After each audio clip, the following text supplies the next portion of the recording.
అందరికీ నమస్కారం. ఓం శ్రీ మాత్రే నమః. అరుణాచల శివ. మహాశివరాత్రి వెనుక ఉన్న ప్రధాన చరిత్రల గురించి ఈ వీడియో ద్వారా తెలుసుకుందాము. శివపార్వతుల కళ్యాణం. పురాణాల ప్రకారం మహాశివరాత్రి రోజునే శివుడు పార్వతీదేవిని వివాహం చేసుకున్నాడు. ఇది ప్రకృతి మరియు పురుషుడు కలయికకు ప్రతీక.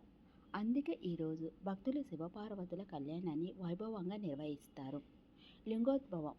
బ్రహ్మ మరియు విష్ణువు మధ్య ఎవరు గొప్ప అని వివాదం వచ్చినప్పుడు వారి అహంకారాన్ని అణచడానికి శివుడు అనంతమైన అగ్నిలింగ రూపంలో ఉద్భవించాడు. ఆ లింగం యొక్క ఆద్యంతాలను కనుగొనలేక బ్రహ్మ విష్ణువులు శివుణ్ణి శరణు వేడారు.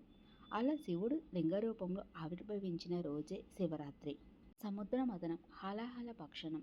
దేవదానవుల అమృతం కోసం సముద్ర మథనం చేస్తున్నప్పుడు ప్రాణాంతకమైన హాలాహలం పుట్టింది.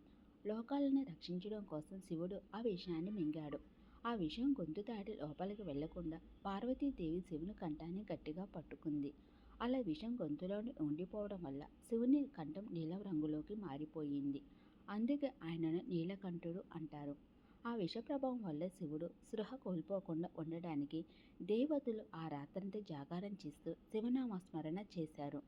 ఈరోజు పాటించవలసిన ముఖ్యమైన నియమాలు. ఉపవాసం. మనసును మరియు శరీరాన్ని శుద్ధి చేసుకోవడానికి భక్తులు పగలంతా ఆహారం తీసుకోకుండా ఉపవాసం ఉంటారు. అభిషేకం. శివునికి అత్యంత ప్రీతికరమైనది అభిషేకం. పాలు, పెరుగు, తేనె, నెయ్యి మరియు గంగాజలంతో లింగానికి అభిషేకం చేస్తారు. జాగారం. రాత్రంతా నిద్రపోకుండా శివనామస్మరణ భజనలు లేదా శివపురాణ పఠనం చేస్తారు. దీనివల్ల మనసుపై నియంత్రణ లభిస్తుందని నమ్మకం. బిల్వార్చనం.